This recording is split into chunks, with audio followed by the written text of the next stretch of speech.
when a sheik of an Arab tribe found out that one of his animals was missing. He immediately sent his servants to search for the missing rooster. He himself climbed the hills but could not find the rooster. This search, which continued until late at night, finally ended in failure. A servant said, "A wolf must have taken the rooster." Upon this, the sheik demanded the rooster's feathers, but the servant was left with a blank expression. The next day, the sheik had camels slaughtered, and before eating, he asked all the tribesmen for help in finding the rooster. Everyone was surprised that such a rich man was so anxious for a rooster. The tribesmen listened to the sheik's request and left after eating. A few days later, when one of the tribe's goats was lost, the sheik slaughtered another camel, called the tribesmen, and requested help in finding the rooster. This time, some of the tribesmen interpreted it as madness, saying that the matter was about a goat and the matter was about finding a rooster. The sheik's sons themselves apologized to the guests who came to the house for their father's behavior, and the matter was settled. Some time passed.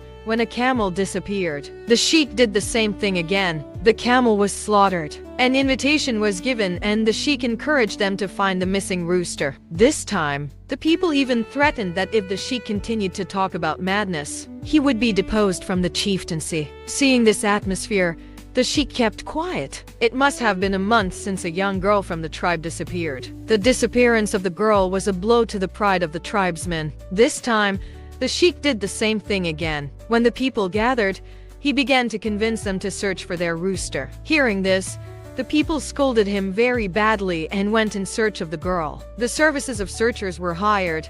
Wells were looked into. Groups of young men went far and wide. Finally, someone reported that some people were living secretly in a cave on a certain mountain. The tribesmen raided the cave and found that it was a den of robbers and that they had kidnapped the girl. The remains of the lost camel, goat, and the sheik's rooster were also found near this cave. After the girl was found, people realized that in fact the sheik was repeatedly encouraging the tribesmen to fix a foundation and uproot the corruption, not to recover his rooster, but to save them from some major loss. The background of this story is certainly Arab, but its lesson is universal, which has been passed down from generation to generation by the previous generation in hundreds of similar stories and proverbs. That is, nothing can be right until the first mistake is corrected. Destruction is not the result of a single mistake, but rather by considering your mistake as a strategy. If you like the story, please subscribe and share it.